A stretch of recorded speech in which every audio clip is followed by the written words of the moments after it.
Hey everyone, Jeff Adams here from the Icebox Radio Theater, coming on to let you know about a major change to our membership program. Now, if you've always wanted to join the IBRT but couldn't for financial reasons, we're thrilled to announce the addition of free memberships.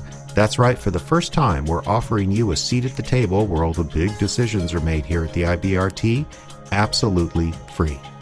Of course, we're still offering paid memberships with additional benefits for your support, and we'll continue to offer a Patreon page as well. But we felt the time was right to open things up a little bit and invite anybody who wants to join to join. So just go to our website, that's iceboxradio.org, and click on the Join link to learn more. Thanks for your time and consideration, and as always, keep listening.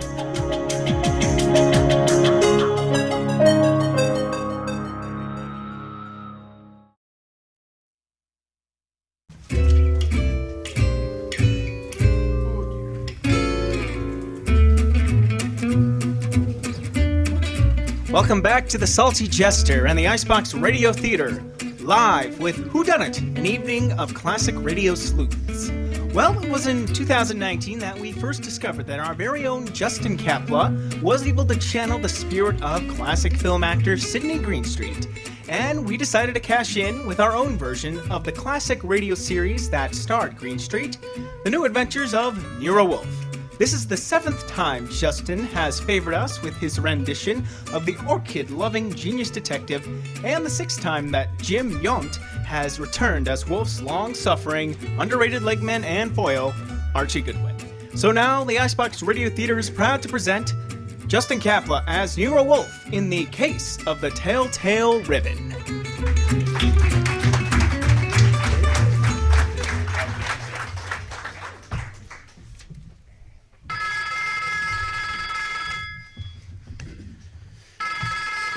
Ladies and gentlemen, the ringing of that phone bell brings you mystery, adventure. Nero Wolfe's office. This is Archie Goodwin speaking. What? Who? Who is this? Who wants to speak to Mr. Wolfe? Nobody. Nobody? That's what I said, now hang up. Yeah. It's late, it's cold, and even if it weren't, I would not consider for one moment moving from this chair. Please, Mr. Wolfe, I can't hear a thing this old gentleman's saying. Doesn't matter. You heard what I said. Yeah. What was that you said, sir? You were late because she was killed? Who was killed? Speak up, sir. I can't hear you. What's it about, Archie? He says he was due here an hour ago, but she was killed. Who was killed? What does he want? Do you want us to solve the crime? I say, do you want us to find out who killed her? Oh, he says he knows who did it, but he has an important message for you. Come right over. We're waiting, Mr. Jenkins. Oh, Archie, why do you insist on taking every silly little case? Well, because, boss, we need to recover from April 15th and a certain bill we owed Uncle Sam. Remember? Yeah, phooey.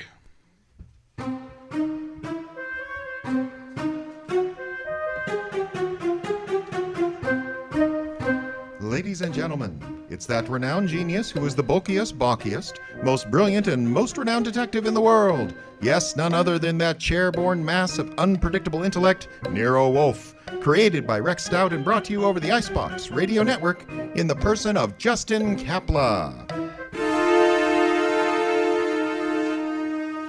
Now, this case I like to refer to as the case of the Telltale Ribbon. Perhaps a better title would be Wolfe Goes A-Hunting. For this was one of those unusual circumstances in which my boss, of his own free will and without coercion, actually decided to leave the house and go to the scene of the crime. Yeah, it started when the strange old gentleman who phoned us finally arrived. Oh, well, there's our client, Mr. Wolfe. Evening, it's me. Who's me exactly? I just found you. I've got dispatch for Nero Wolfe. Oh, you're Jenkins. Come on in. Mr. Wolfe, this is Mr. Jenkins. He says he has a dispatch for you. Yep. Are you Wolfe? I am. Who is this dispatch from? Don't know. You don't know. How come? Oh, I know, but I'm not supposed to say I don't. See? That's my job. What is? Just to say I don't know. What about the murder? Yeah, who was killed?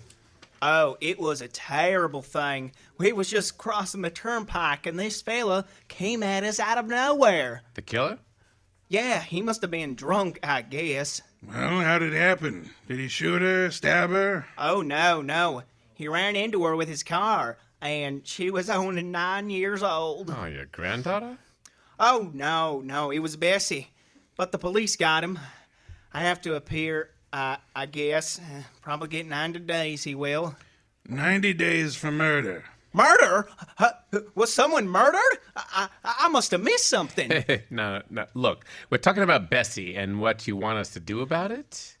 Nothing. Bessie's my old horse. Oh, no. Who was it then that was murdered? Well, nobody yet. I thought you said this was important. It might be. At least that's what I was told. What might be important? This here letter I was bringing to you. This, dispatch. Well, gotta get along now. Bye!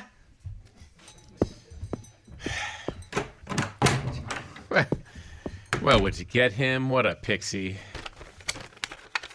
Well, Archie, what's in the envelope? Oh, 5 $100 bills. And the note says, Mr. Wolfe, your services are desperately needed. Come up this weekend as my guest at my estate, Grey Gardens. Signed, E. Malott. Edward Malott, the millionaire manufacturer. Yeah, it looks as though you're going out this weekend. You jest. Yeah, I do, but you see, I had plans this weekend, and Well, Archie, I hope you can pay my respects to Mr. Malott and hope you enjoy the weekend at Grey Gardens. right.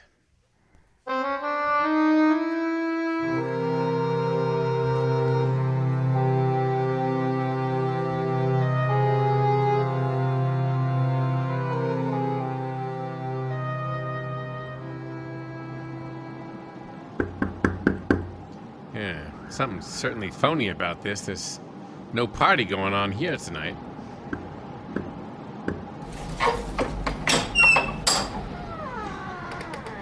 Yes, what is it? Is this the Malott place? It is. What do you want? My name's Goodwin. I'm a guest of Mr. Malott. A guest? Yes, he invited me down for the weekend. Well, you best step in, please, Mr. Goodwin. Thank you. That's, quite a large bolt you have on that door. Yes, isn't it? Just sit down there, please. Mr. Malott, this is Mr. Goodwin, sir. Says he's come down for the weekend. Mr. Goodwin, well, yeah, good evening. You've come for the weekend, you say? Yes. Wasn't that the idea, Mr. Malott? I'm sorry, I don't understand, Mr. Goodwin. Didn't you send me this note asking me to come here? Note? I didn't send any note. I don't, well, this is my personal stationery, but I don't recall sending this. I didn't even type it, and I'm in the habit of signing my name with a pen, not a typewriter. E. Malott. Well, you're certainly Edward Malott. Yeah, services are desperately needed. What does this mean? Who are you, Mr. Goodwin? Private investigator. I'm Nero Wolfe's assistant. Oh, indeed. Nero Wolfe, eh? I know of him. Yes, indeed. You really don't know anything about this note? I do not. And then who sent it? There were 5 $100 bills as a retainer. I haven't the slightest idea. Oh, Dorothy! Yes? Would you step in here, please? Miss Davis is my private secretary. She may know something about this. What is it, Mr. Malott? I don't... Oh. Dorothy, this is Mr. Goodwin. Well, how do you do, Mr. Goodwin? Well, how do you do, Miss Davis? Yes, well, Mr. Goodwin is an assistant to Nero Wolfe. Well, you don't say. Nero Wolfe, the detective? I've heard a great deal about him. A bit about you, too, Mr. Goodwin. I am delighted to hear you say that, Miss Davis. Yes, Mr. Goodwin has a note here that he said was... Is anything wrong, Edward? I I heard voices and... Oh, do we have company? Nothing is wrong, Ava. I was calling Dorothy, that's all. Oh, this is Mr. Goodwin, Ava. My wife, Mr. Goodwin. How do you do, Mrs. Millot? Mr. Goodwin, Yes. Oh, yes, how do you do? Now, as I was about to say to Dorothy, Mr. Goodwin has come What's here... going on? Oh, Mr. Goodwin, this is my son, Larry. Evening. What's going on? Mr. Goodwin has been invited here for the weekend. He has an invitation, supposedly from me. At least it was written on my stationery. Look at this, Dorothy. Do you know anything about this note? No, I certainly didn't write it. But it's my personal notepaper, and my signature is typewritten. I'd never do that. Somebody sent it. Who's Jenkins? Jenkins. Never heard of him. Maybe it didn't even come from this house. I'm positive it didn't. I've never heard of any Jenkins. You have a typewriter here, of course? Well, yes. I'd like to see it. Certainly, Mr. Goodwin. It's in the library. How far have you come, Mr. Goodwin? From New York, Manhattan. Oh, and it's such a dreadful night. Yes, it is, and it is rather late. But late? I mean, it's only 7:30. Why not stay here for the night? Plenty of room. Yes, plenty of room. I mean, I don't really think that's necessary. No. On the other hand, it would be a tough drive back to the city in this storm. I'll accept your hospitality, Miss Millot. Very good. Jeffries, show Mr. Goodwin to the East Wing. Oh, and take care of his car. Yes, sir. Now, good night, Mr. Goodwin. You're all going to retire now. I haven't even had my dinner. We retire very early here, but Jeffries will prepare you anything you want. Good night.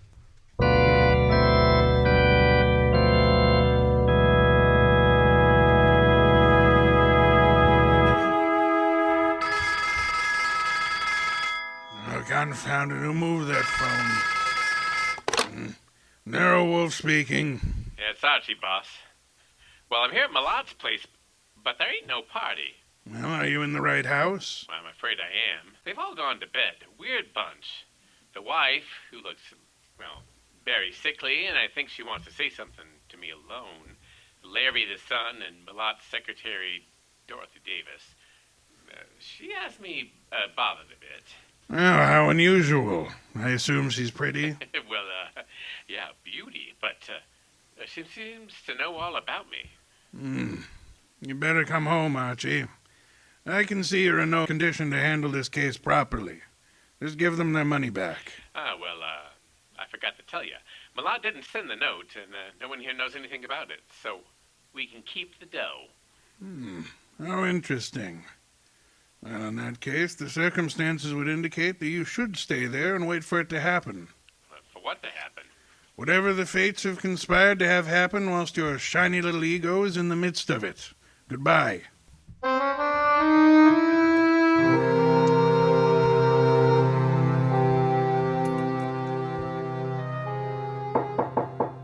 Who is it? It's Archie Goodwin, Mrs. Millot.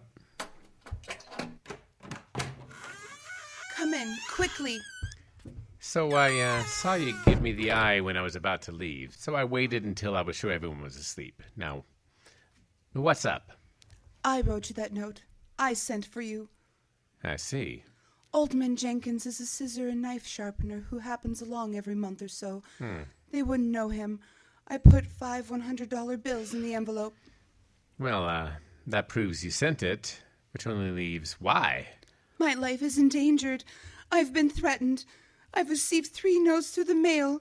They were all postmarked in New York City. Yeah. Can I see them? Here. All typewritten. The first one reads, "There is no love for you in Grey Gardens." The second, "Why stay on in the face of death?" And the third, "The time is shorter than you think." But do you think this is an inside job, Mrs. Millot? At first I didn't, but lately I've come to think it is. What caused you to think that? For some time, I've been having severe spells. I thought it was just indigestion, but then it occurred to me that I always broke out in a cold perspiration, and it left me horribly weakened and terribly thirsty. Thirsty? You feel you've been poisoned? Yes, and since the thought came to me, I've been living in fear of every bite of food or drink. It's shattered my nerves that I have to take these sleeping capsules to even close my eyes. Yeah. All right, well, there's your husband and the secretary and your son, Larry. Larry's my stepson. Well, which do you expect? The secretary, Dorothy. Or my husband, or both. What's the motive? They're in love. She's been here for over 2 years, and they've spent most of their time together. The idea never occurred to me until last week. When I watched them, it was quite obvious. Anyone else know about these notes? No. All right, then I'll keep them for a while.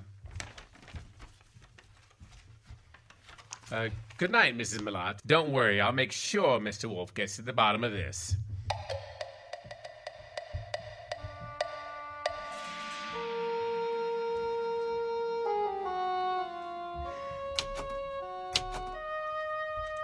What are you doing, Mr. Goodwin?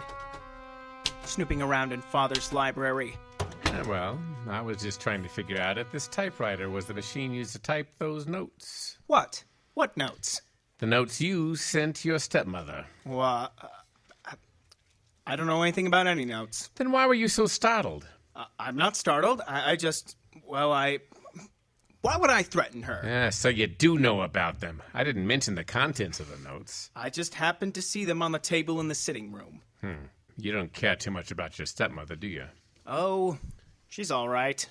You don't care too much about Dorothy either, do you? I certainly don't. Well, why not? I don't like her tactics. She's making a fool out of my father. If anybody here sent those notes, she did. Do you think Dorothy would have a motive? I certainly do.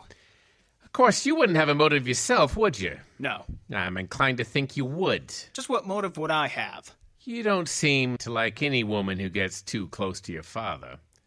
Yeah, maybe because you'd resent anyone sharing in the estate if your father died. If I were you, Mr. Goodwin, I'd leave tonight, and the sooner, the better. Good night.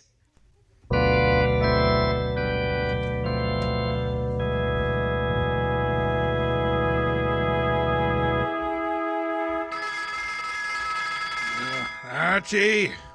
Say, Archie, or you can... Oh, son of a boy. Yes, Archie? I'm afraid you have the wrong number. This is Sherlock Holmes speaking. Why are you bothering me, Archie? Why didn't you go to bed like the others? You don't have to push it, it'll happen. Do you want me to go to bed?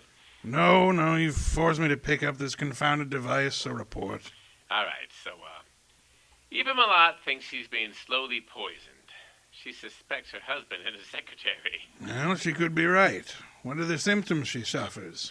Gastric disturbances, weakness, thirst. Indeed. What about the son? Any ideas? He doesn't like his stepmother and is decidedly against his father's secretary, Dorothy. He knew all about the notes Mrs. Millot had received. Says he saw them on the dressing room table. He believes Dorothy's the culprit. Then I would say that Dorothy should be the next on your list. Yeah, you can say that again. Be careful, Archie. Use your brain this time. Incidentally, Larry advised me to leave the place. Tonight. Bit of a threat it was, too. What shall I do? You? You'll do nothing. Trouble will come to you.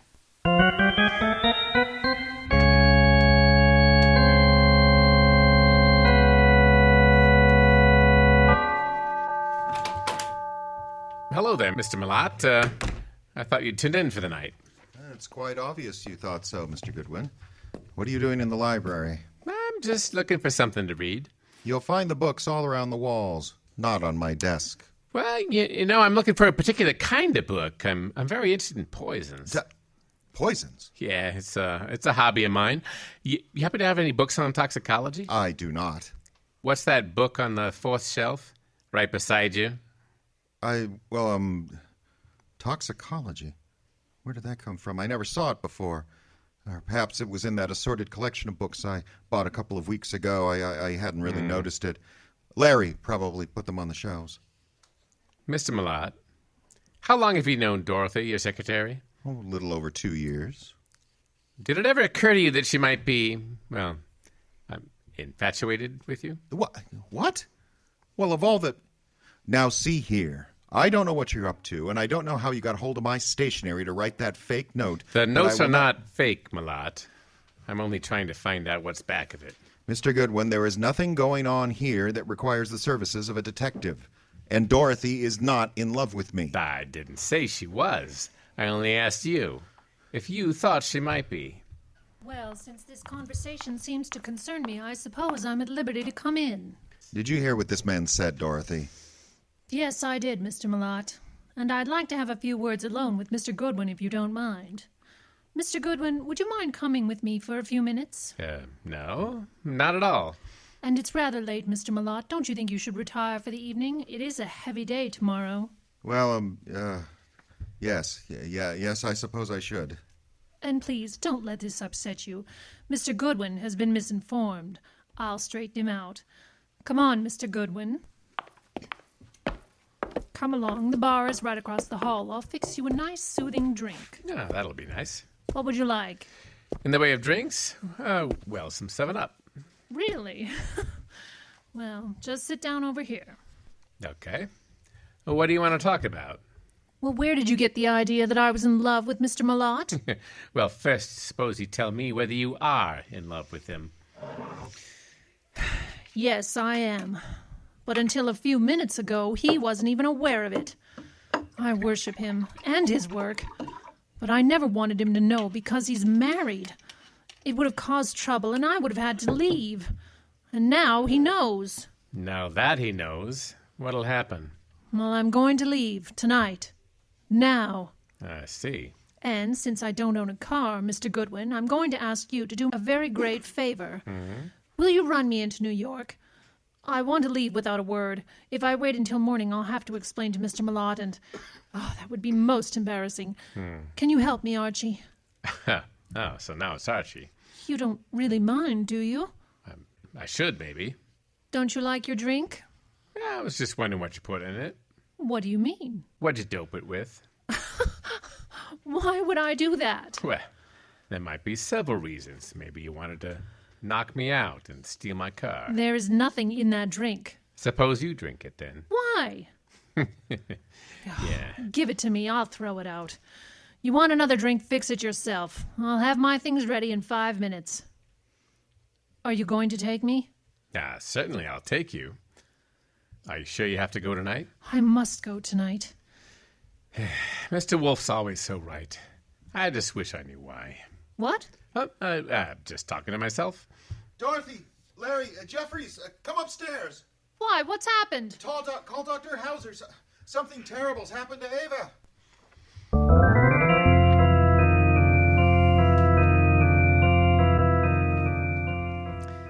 Well, Dr. Hauser? Oh, poor Mrs. Malott. No, there's nothing to be done now. It's all over. You'd better lay down, Edward. I'll phone and take care of everything. I'll be here if you need me. I just have to make out the certificate. Yes. Come along, Mr. Malott. Now, just a minute. You stay too, Larry, please. I don't want to make this any more unpleasant for you, but, Doctor, just what are you going to put on the certificate as the cause of death? Acute gastritis. Yeah. And well, now, is that what you've been treating her for? She'd had several attacks lately. I'd warned her to be cautious of her diet. Well, and that was wise advice, too. Did you know about these attacks, Mr. Malott? Why, yes, I did. And you, Dorothy? Yes, I knew. And, you also knew, Larry? No. I mean, I knew she hadn't been feeling well. Well, now, how long had Mrs. Malott been suffering from insomnia? Oh, a year at least. I prescribed Nembutol. The yellow capsules? Of course. I'd write a prescription every so often for 12 capsules. And would this be the prescription, this little box of capsules? Oh, well. What's the matter, Mr. Goodwin? Now, that box of sleeping capsules was on this table when we walked into this room, but now it's gone. Yeah. All right. Let's have the box, Mr. Malott. Thank you. Now, why'd you pick it up? Because I didn't want the stigma of suicide on Ava's name, nor mine. Suicide? Yes, Ava had the prescription filled yesterday morning, 12 capsules. The dose is just one at bedtime. She took one last night. I glanced at the open box when I came into the room, and there were only 8 capsules left. I knew what had happened at once. She'd taken an overdose. 12 to start with, 1 taken last night. That means 3 have disappeared. Doctor, do you think 3 capsules will be sufficient to cause her death? Well, I doubt it very much. Yeah, well, so do I.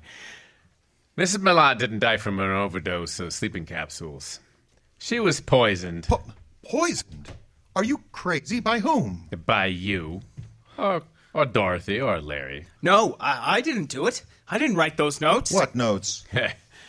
Mrs. Millard received 3 notes threatening her life if she didn't leave this house.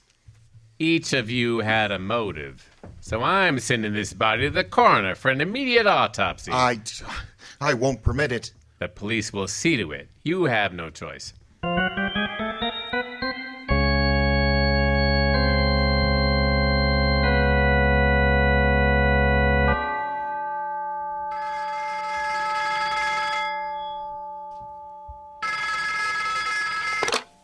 Yes, Archie, what now? You know who did it? How do you know anything's happened? Well, let's just call it extrasensory perception. Well, Mrs. Millard was right. She's dead. The doctor thought the spells she was having were caused by indigestion. Well, how about the autopsy? Still in the works. Looks like a metallic poison. It has all the symptoms. Oh? Did you search the house carefully for such a poison? I did. I'll check the drugstores in the morning. Somebody in that house purchased some poison. Let me know when the autopsy report is in. Right. Let's see now. We have Mr. Millard, Dorothy Davis, and Larry, the son. Yeah. Well, he's Mr. Millard's son, but not the child of Ava Millard, remember? Yes. Is it true that Dorothy is in love with Millard? Yep. Dorothy admitted it to me, but she claimed Mr. Millard wasn't aware of it until tonight. And earlier this evening, Dorothy did her best to get me out of the house. Insisted I drive her into town. Then she tried to give me a drink that I think was dosed with knockout drugs. Well, you don't say, Archie. This case is far more intriguing than I anticipated. I shall have Fritz drive me up to the Millard place at once. Archie, are you there? No, boss. I just fainted.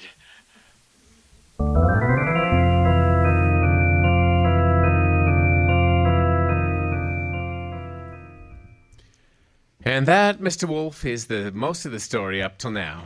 Very interesting. Yes, indeed. But it isn't true. I did not put anything into Mr. Goodwin's drink. Did you ask him to take you into town? Yes. And I might have been found in a ditch. Oh, that's ridiculous. Why did you attempt to have Mr. Goodwin take you to town? Because I felt it would be too embarrassing to remain until morning. Or maybe you'd already given Mother the big dose of poison and wanted Goodwin out of the way before it was discovered. Now, wait a minute. Go ahead, boss. Now, Mr. Millard, you claim that you knew nothing about Dorothy being in love with you. Should we believe that? You can believe it or not. So Dorothy had a motive to get rid of Mrs. Millard. It seems that Mr. Millard had one, too. And so did Larry. What?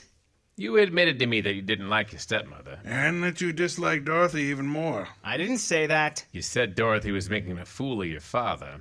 You resented the possibility of having to share your father's estate. You knew about the sleeping capsules, and you could have put poison in some of them. You could have written those threat notes, and by getting rid of your stepmother and placing the blame on Dorothy, you'd be getting rid of them both. I didn't write those notes. You were the only one who knew about them. I was not the only one. I saw Dorothy coming out of Mother's room. Dorothy did it. She's the one. Nah, I think you're the one. No, Dorothy wrote those notes. That's a lie. She probably slipped into Mother's room and wrote those notes on Mother's portable. What? Now, wait a minute. Archie, come here. I've never heard such lies. I didn't do it. You can't send me to jail. I'll kill you first. Larry, put down that gun. Don't come near me, any of you. Oh, you're such a fool, Larry. I'll shoot. I'll shoot. Give me that gun. Come on. Come on. I'm not gonna give you it. Yeah, well, there. 3 shots into the floor. I assume everyone's okay? Yeah. Well, good. You better quiet down, kid. Inspector Kramer will take care of you when he arrives.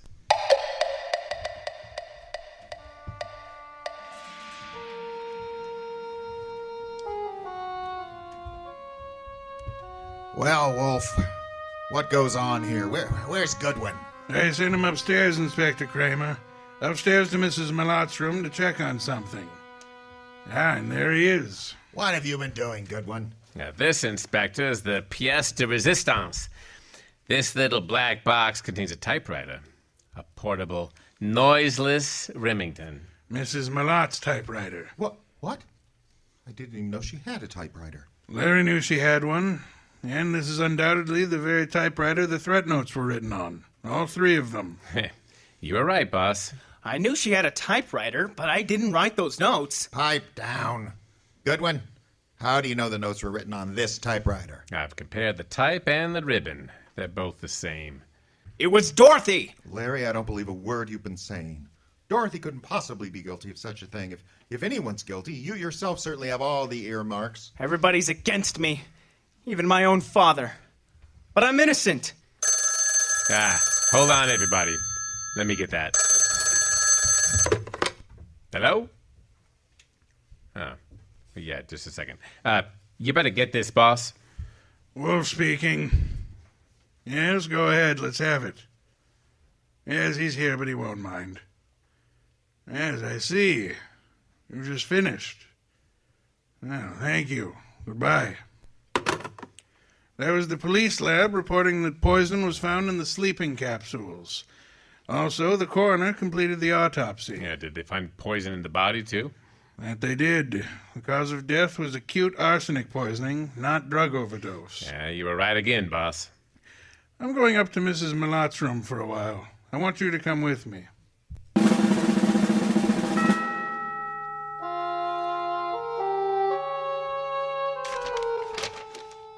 You find anything yet, Archie? Nah. Mostly bills and invitation to bridge parties and so on. Now, you find something, boss? Well, yes and no. See this pocketbook detective story. Oh, well, what about it? Well, I was just flipping through the pages and I found this corner turned down. Well... What is it? Look and read. Why stay on in the face of death? That's the very words used in one of the notes. Very interesting. Give me that book. Of course, this doesn't prove anything, but it does confirm what I... Oh, that's interesting. Oh, what now? This cinches it. Get them all up here, Archie. Tell Kramer to bring them all up to the bedroom.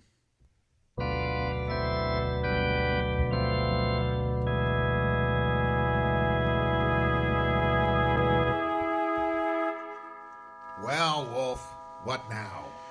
As you all know, Mrs. Malott was poisoned by someone with an opportunity to put poison in her sleeping capsules. Someone in this very household. Yeah, but which one? The kid?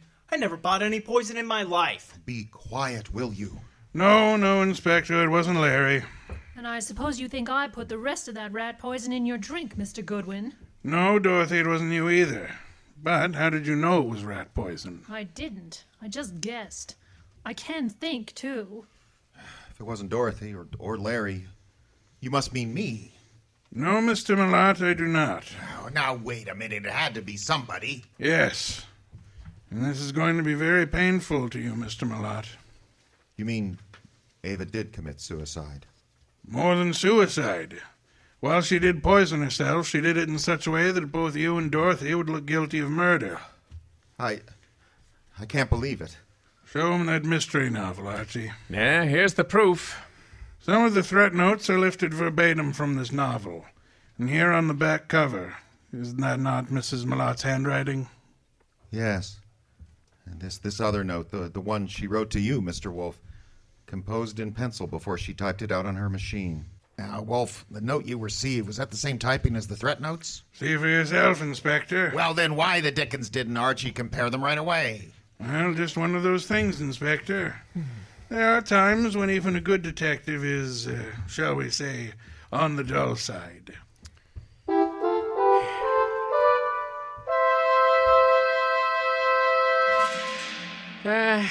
Nice of you to go all the way out there, boss. I was a bit stuck. I think nothing of it, Archie. And still, something bothers me. So? How can a sweet, motherly type such as Mrs. Malott cook up such a gruesome ideas? She was a very sick woman, mentally as well as physically. She probably felt she was going to die. In her warped mind, she saw this opportunity to make sure Miss Dorothy did not get her man after she was dead. Yeah, and speaking of Dorothy, she's a mighty pretty... Yes. Get us some beers, please, Archie. And along that line, why didn't you suspect her if she attempted to drug you? Huh? Well, I mean... No, well, never mind the raised eyebrows. Just answer the question. There are certain rules a good detective always follows. Some are in the book, others not. You mean there's nothing in the book that says a good detective shouldn't give several benefits of the doubt to an attractive brunette, even though she may be a murder suspect? Well, the author of that book could be none other than the incomparable Archie Goodwin.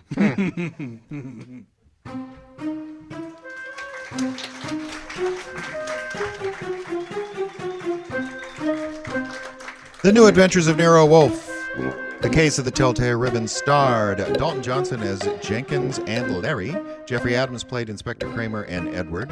Aela Mackintosh was Dorothy. Scotta Turner was Aela. Dalton Johnson, I said that, played Larry. Justin Kapla played Dr. Hauser, Jeffries, and Nero Wolfe. Big round of applause.